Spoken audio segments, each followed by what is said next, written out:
Kita sambung buku Taharah, Syarah Bulughul Maram, bab Taharah, muka surat 253. Kita masih lagi dalam bab tayamum, dalam bab tayamum.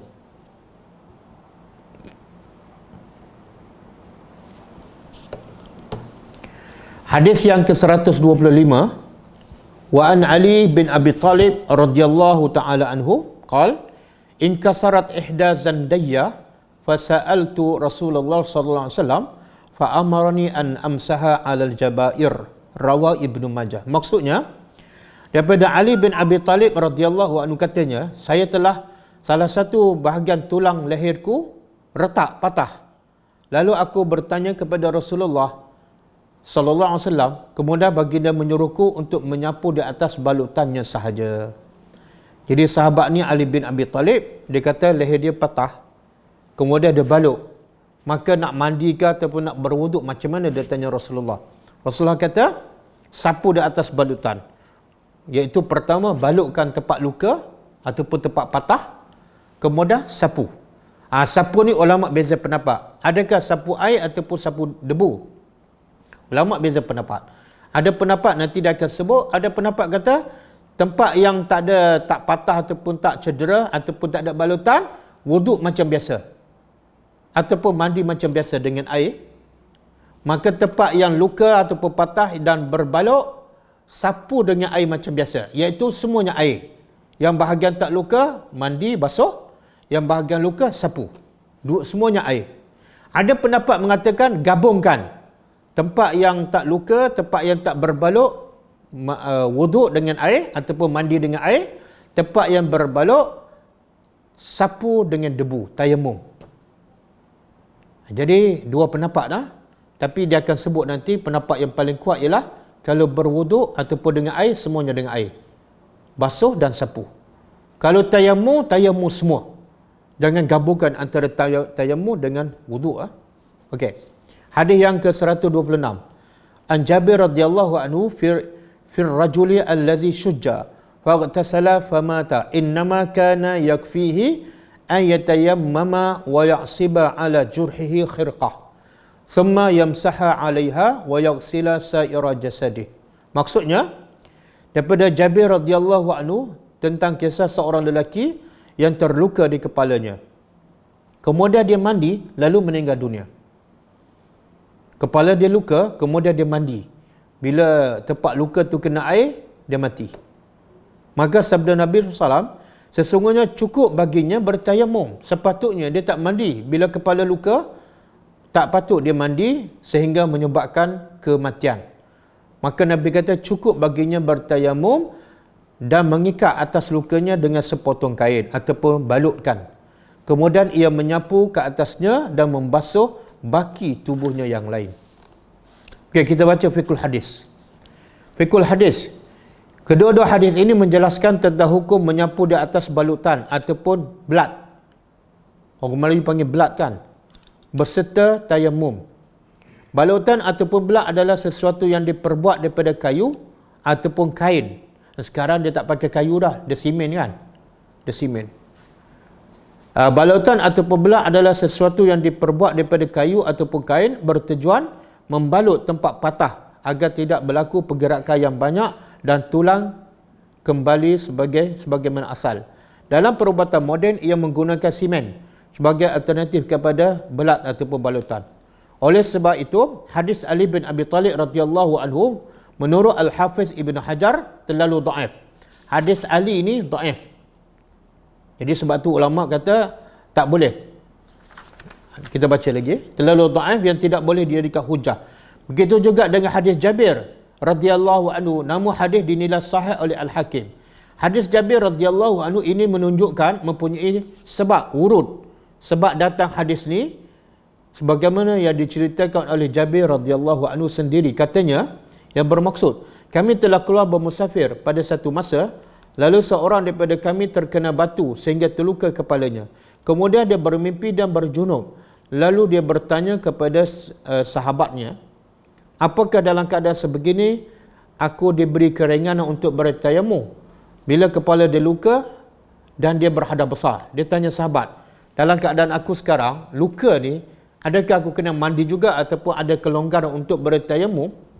Maka sahabat menjawab, bukan berdasarkan ilmu, tapi pakai logik akal.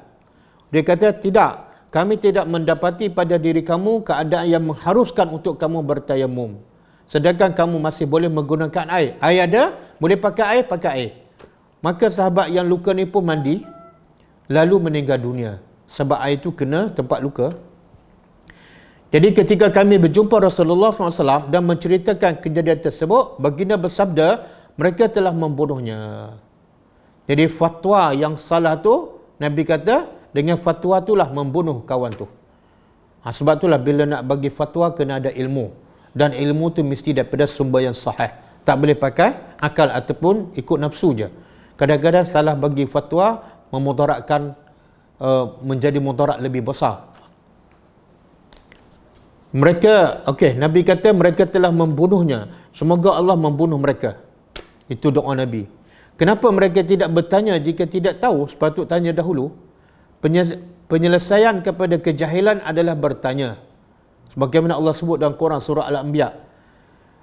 Fas'alu ahla zikri in kuntum la ta'lamun. Bertanyalah orang berilmu sekiranya kamu tidak mengetahui. Memadai untuknya bertayamum. Bila dia luka, cukup dia bertayamum, tak perlu mandi ataupun tak perlu basuh. Dan mengikat lukanya dengan sepotong kain, lalu menyapunya dan membasuh baki badannya yang lain. Melalui hadis ini, jika seseorang luka di kepalanya, maka dia perlu membalut lukanya dengan kain ataupun seumpamanya seperti serban ataupun pembalut. Apabila dia ingin berwuduk ataupun mandi, maka dia boleh membasuh anggota yang dapat dibasuh serta menyapu air di atas balutan atau serban tersebut dan kemudiannya bertayamum sebagai pengganti basuhan di tempat yang dibalut. Sekiranya luka tersebut termasuk dalam kategori sakit yang boleh memudaratkan tubuhnya jika terkena air, maka memadai dengan hanya bertayamum sahaja. Okey? Tengok perbezaan pendapat ulama. Boleh tak kita gabungkan antara wuduk dengan tayamum debu? Ataupun kalau tayamum saja dan wuduk saja. Okey, ulama berbeza pendapat tentang hukum menggabungkan mandi ataupun wuduk dengan tayamum. Menurut mazhab Syafi'i, wajib bertayamum bagi anggota yang sakit, kemudian menyapu di atas balutan atau belat dengan air di samping membasuh anggota lain yang tidak sihat, yang tidak sakit. Hal ini berdasarkan hadis Jabir radhiyallahu anhu di atas. Sementara mazhab Hanafi dan Maliki tidak mengharuskan gabungan antara tayamum dan mandi. Jadi dua pendapat. Kalau mazhab Syafi'i boleh gabungkan. Tempat yang tak luka ataupun tak ada balutan, ambil wuduk macam biasa ataupun mandi macam biasa. Tempat yang luka dan ada balutan, tayamum dengan debu. Jadi gabungkan antara air dengan debu. Itu mazhab Syafi'i. Tapi mazhab Hanafi dan Maliki dia kata tak boleh gabungkan, tak ada dalil. Tak ada dalil. Mana kalau tayamum, semua tayamum. Kalau wuduk ataupun mandi, semua wuduk dan mandi. Adapun dalil hadis Jabir ni dia kata hadis yang dhaif, hadis yang lemah, tak boleh jadikan hujah. Jadi mazhab Hambali pula berpendapat kemungkinan hadis Jabir radhiyallahu anhu memberi pilihan sama ada ingin bertayamum ataupun mandi wuduk. Hal ini berdasarkan kalimah waw yang bererti dan sebenarnya ialah au. Dia kata hadis Jabir itu katalah kita terima dan sahih. Maka maksud dia diberi pilihan. Kamu nak guna tayamum, semuanya tayamum, ataupun kamu nak berwuduk ataupun mandi semua.